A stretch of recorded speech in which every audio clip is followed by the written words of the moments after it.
Ever heard of the government like taking someone's stuff, their cash, their cars, even houses? Yeah. Not because they're criminals, but just because they can. Oh, wow. That's Yeah. that's civil asset forfeiture, Yeah. and it's getting tangled up with Bitcoin in a way that might surprise you. Really? Yeah, we've got some fascinating sources for you today, diving into President Trump's strategic Bitcoin reserve, Mm-hmm.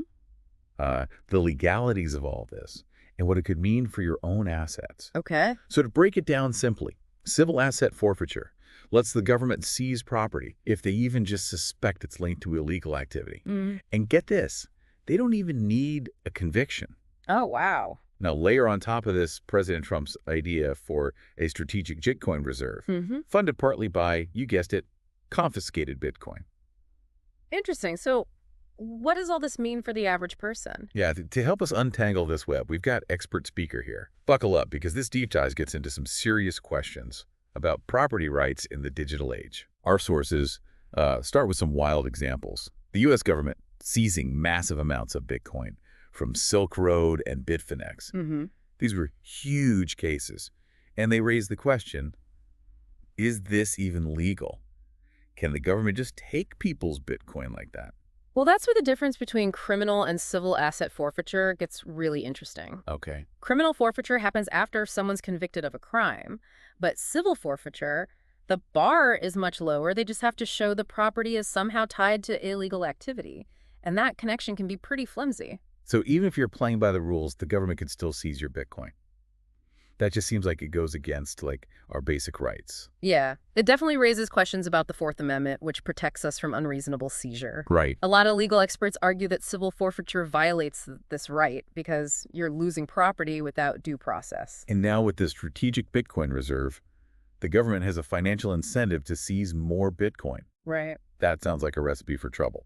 Yeah, precisely. It creates this perverse incentive where the government benefits from taking more and more Bitcoin, potentially leading to even more aggressive use of civil asset forfeiture. And what's interesting is how this echoes the war on drugs. A tool meant for drug kingpins is now being applied to Bitcoin, raising concerns about mission creep and unintended consequences. Speaking of unintended consequences, one of our sources actually argues that President Trump should return the confiscated Bitcoin. Really? Is that even remotely possible? Returning seized Bitcoin. That is a logistical nightmare. Yeah. Imagine trying to track down the original owners, especially in cases involving shadowy darknet markets. Right. And what about people who got that Bitcoin legally but then had it stolen? Who gets it back? These are really thorny questions with no easy answers. So even if it's tough, why does the source push for returning the Bitcoin? What's the bigger picture here? The source makes a really powerful libertarian argument. If the government can seize Bitcoin, where does it stop? What's next? Your stocks, your house. This situation forces us to reconsider what property rights really mean in the digital age. So taking Bitcoin sets a dangerous precedent. What if the government just bought Bitcoin instead of seizing it? Wouldn't that be a better way to build a reserve? Well, the source actually supports government accumulation of Bitcoin, but through legal channels, like open market purchases. Okay. They draw a chilling parallel to Executive Order 6102 in 1933, where President Roosevelt forced Americans to surrender their gold to the government. Oh, wow. The fear is that if the government doesn't start accumulating Bitcoin now, a future administration might resort to similar tactics, potentially even banning private ownership altogether. A Bitcoin ban, that sounds extreme. But you're saying accumulating reserves now could actually prevent that. Think of it as a preemptive measure. If the government has its own Bitcoin reserves, they might be less inclined to take drastic steps like a ban later on. It's a complex strategy with potential benefits and risks. Okay, so things are getting pretty intense. What can we as individuals do to protect ourselves in this situation? Does the source offer any guidance? The source proposes a three-pronged approach. First, reduce the size and scope of government. Less government means less power to interfere in the Bitcoin ecosystem. Okay. Second, elect pro-Bitcoin politicians who understand and support sound money principles. This ensures policy decisions are made with Bitcoin's best interests in mind. Got it. And finally, build your own personal Bitcoin reserves. This gives you a level of financial sovereignty that's difficult to undermine. That last one is really interesting. Taking control of your own financial destiny. And speaking of control, we have the example of Texas creating a state-level Bitcoin reserve. Could this be a model for other states? And what does it mean for our listeners depending on where they live? Texas's move is a fascinating development. Yeah. If successful, it could definitely inspire other states to follow suit. This could create a patchwork of Bitcoin-friendly jurisdictions within the U.S., potentially impacting the regulatory landscape in a big way. So Bitcoin adds a whole new dimension to local politics. This has been incredibly insightful.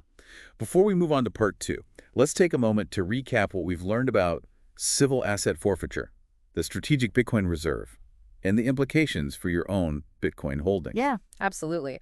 Let's recap what we've uncovered so far. Civil asset forfeiture, Bitcoin, and the strategic Bitcoin reserve.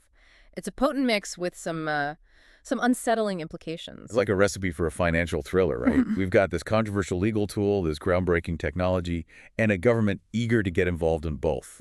Exactly. And as we've seen, this combination can lead to Because it normalizes the idea that the government can just take any asset they deem suspicious, even without a conviction. Precisely. It erodes the very foundation of property rights. And once that line is crossed, it becomes much easier to justify further encroachments on individual liberty. Today it's Bitcoin, tomorrow, who knows? It's a slippery slope for sure. And our source goes even further, suggesting that President Trump should return the confiscated Bitcoin to its rightful owners. That's a bold statement. Is that even feasible? As we discussed earlier, the logistics of returning seized Bitcoin are incredibly complex. Tracing ownership, dealing with stolen coins, navigating the legal complexities, it would be a monumental undertaking.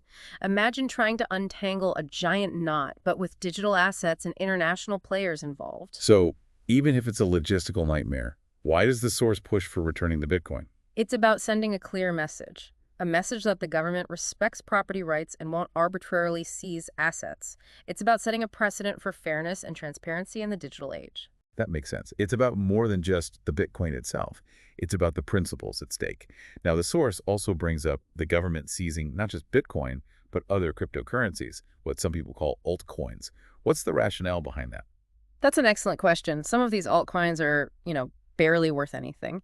The source argues that the government shouldn't be in the business of deciding which assets are valuable and which aren't. Seizing assets simply because they're deemed worthless or bad investments is a slippery slope that could lead to overreach and abuse of power. It's like saying, we know better than you what's good for you, which could be pretty concerning when it comes to financial decisions. Exactly. That kind of paternalistic approach is antithetical to the principles of individual liberty and free markets. The government should either treat all assets equally under the law or, ideally, not seize any assets at all. So the government picking and choosing which cryptocurrencies to seize is problematic. Now, this whole conversation ties back to a larger philosophical argument the source makes about taxation. They take a libertarian stance, arguing that taxation itself is a form of theft. It's certainly a controversial position, but it's important to understand the logic behind it. The argument is that if individuals have an inherent right to their property, then any forced taking of that property, even through taxation, is a violation of that right. So from this perspective, the government shouldn't be holding any reserves, whether it's Bitcoin, fiat currency, or anything else. That's the core idea. The government's role, in this view, should be limited to protecting individual rights and providing essential services, not accumulating wealth or controlling the economy. It's a thought-provoking argument, to say the least. It really challenges conventional thinking about the role of government and how it interacts with the financial system. Now let's shift gears a bit and talk about the source's recommendations for shaping a more Bitcoin-friendly government.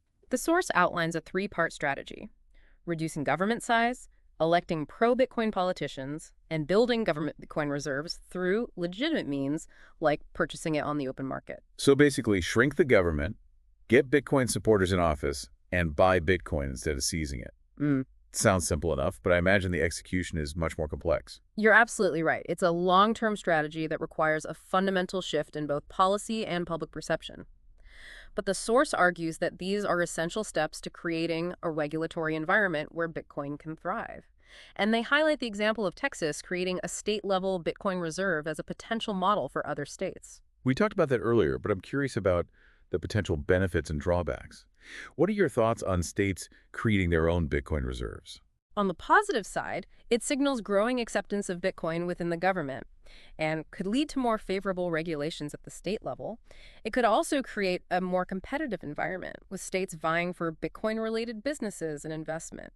Imagine a kind of race to the top, with states adopting increasingly Bitcoin-friendly policies to attract capital and talent.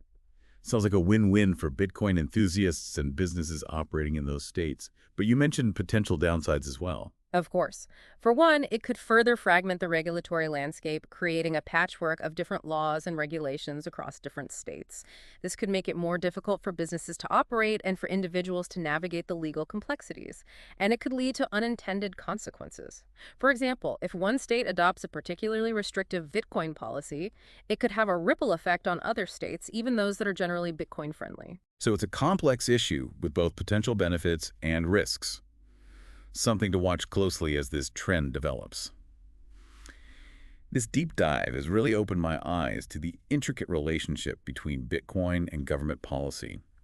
It's clear that this is an evolving landscape with a lot at stake. And as Bitcoin continues to gain prominence, we can expect to see even more debate and discussion about its role in society and its impact on government. This conversation is just the beginning.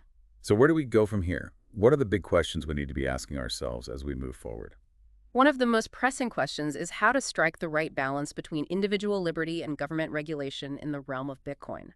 Too much regulation could stifle innovation, but too little could lead to chaos and abuse.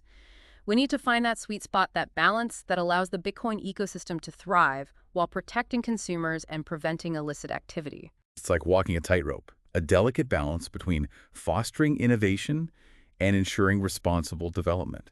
And finding that balance will require thoughtful dialogue, careful consideration, and a willingness to adapt to the ever-changing nature of this technology. Absolutely. It's a challenge, but it's one we need to embrace if we want to see Bitcoin reach its full potential as a tool for financial freedom and empowerment.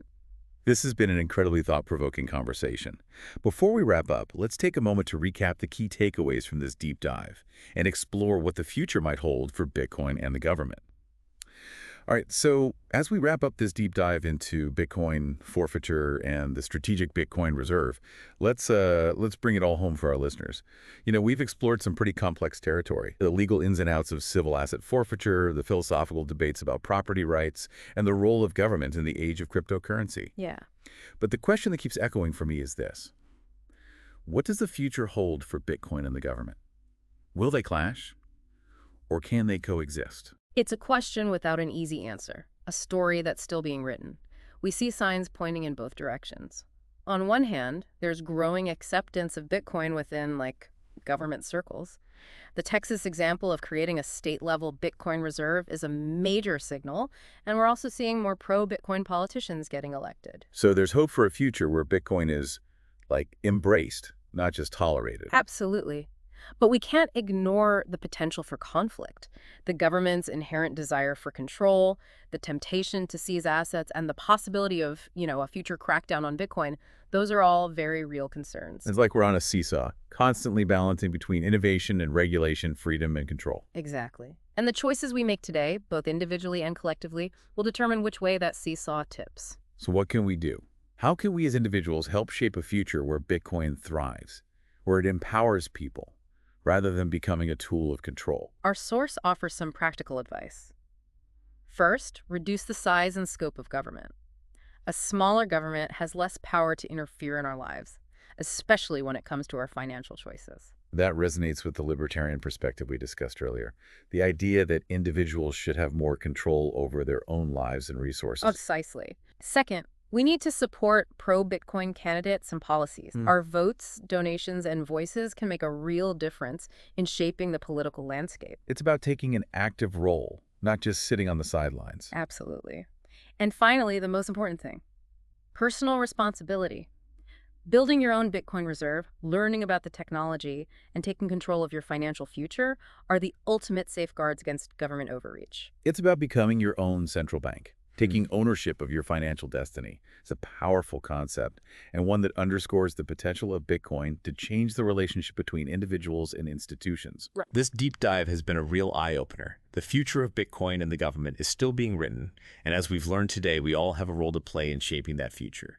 The choices we make now, individually and collectively, will determine whether that future is one of freedom or control, innovation or stagnation.